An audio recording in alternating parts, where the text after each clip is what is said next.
V Ljubljani sem sodelovala z Univerzo v Ljubljani, za fakulteto za fiziko, kjer sem bila na sobotnem letu. Opravili smo kar nekaj raziskav s kolegi iz ljubljanske fakultete in tudi kar nekaj projektov smo si nastavili. Sedaj pa se je žal to sobotno leto moralo prekiniti in tako ne sodelujem več z ljubljansko univerzo, ampak v bistvu sem nazaj na univerzi v Kaliforniji, v Davisu, kjer sem profesorica in poučujem. In ja, ta koronavirus mi je kar prekrižal načrte, kajti sodelovanje s študenti je seveda oteženo. Sedaj se več ne srečujemo na rednih sestankih, ampak se srečujemo preko Zooma in tako poskušam kar najbolje pomagati mojim mladim raziskovalcem, da se njihovi projekti ne bi prekinili. In moram priznati, da smo kar uspešni, kar veliko člankov smo napisali v naši skupini in kar nekaj novih dognanj je prišlo na račun tega koronavirusa, kajti tudi koronavirus ima dobre stvari, pač v tem, da se je tista birokracija se je kar malo zaustavila in tako imamo res čas, da se posvetimo raziskovalnim projektom.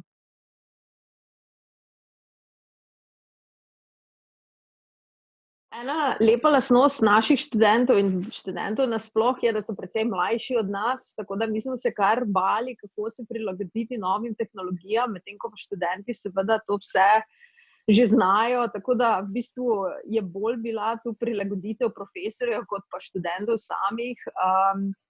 In tako sedaj predavanja pač potekajo na daljavo preko teh platform, ki jih uporabljamo. In študenti so kar zverzirani pri teh stvareh.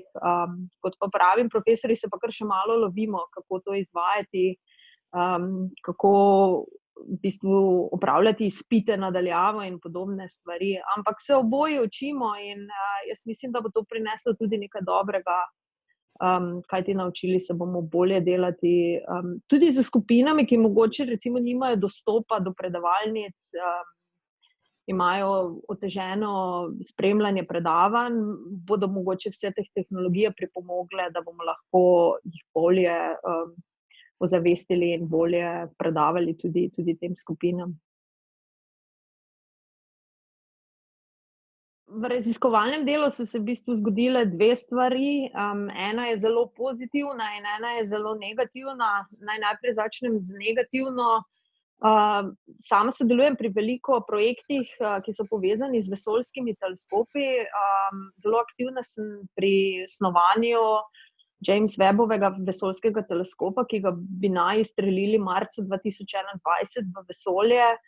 Gre za $1 milijardo vreden projekt, ogromen projekt, ki pa smo ga morali sedaj zaustaviti, ker enostavno ne moremo zagotoviti inženirjem, da varno delajo na tem teleskopu in dosti testov, ki bi sedaj mogli biti v zaključnih fazah, se ni zgodilo. Tako da verjetno bomo morali tudi to izstrelitev prestaviti, kar seveda pomeni veliko obremenitev za ljudi, ki pač delajo na teh projektih, vključno z mojimi študenti.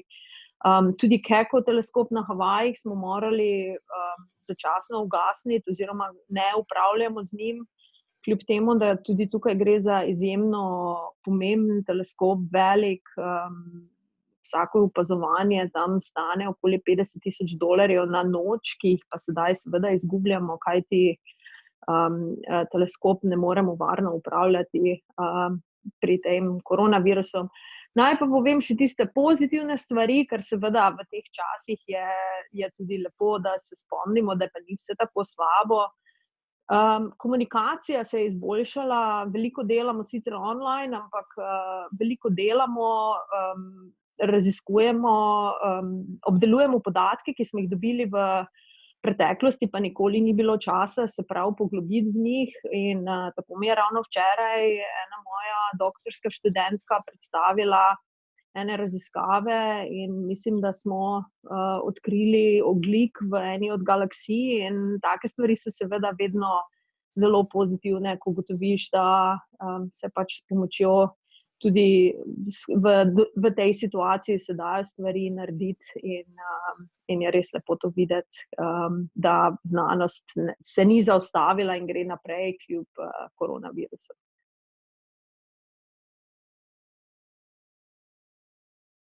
Imam pač to srečo, da kot znanstvenik se že kar nekaj časa ukvarjam z delom na daljavo. V bistvu tudi na tem sobotnem letu sem ogromno delala z mojimi študenti na daljavo, se pravi, jaz sem bila takrat v Sloveniji, oni so bili v Združenih državah Amerike, tako da sem kar vešča v bistvu raziskovalnega dela na daljavo, dostop do podatkov imam tudi računalnik, tako da ni s tem problemov. Je pa res, da je to veliki izziv za nekoga, ki je bil navajen delati od 9 do 5 recimo v službi in potem biti doma in res biti doma. Mi znanstveniki tega v bistvu že prej nismo imeli. Velikokrat se opazovanja dogajajo sredi noči, tako da imaš urnik čisto na glavo postavljen. Velikokrat moraš takaj poskrbeti od doma, tako da sem v bistvu kar navajena tega dela na daljavo in mi ne dela preglavic.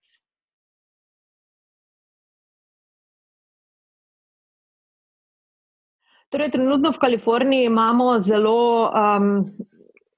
zelo nepregledne ukrepe, niso pravilno nastavljene in tukaj gre tudi za problem komunikacije med zvezno vlado in vlado v Kaliforniji. Na eni strani je vlada v Kaliforniji zelo progresivna in dela prave ukrepe, ampak zvezna vlada je seveda tukaj ne stoji ob strani. Skrbi me, kajti sistem tukaj v Kaliforniji je zelo, moram reči, da je zelo nepripravljen na takšno pandemijo in verjetno zdravstveni sistem se bo zrušil tukaj. Česar me pa v Sloveniji recimo me pa ta stvar ne skrbi toliko, kajti še vedno imamo državno zdravstvo, ki bo poskrbelo za državljane, medtem ko pa dosti državljanov v Kaliforniji niti nima zdravstvenega zavarovanja. Tako da to je žalostna zgodba, plat te Združenih držav Amerike.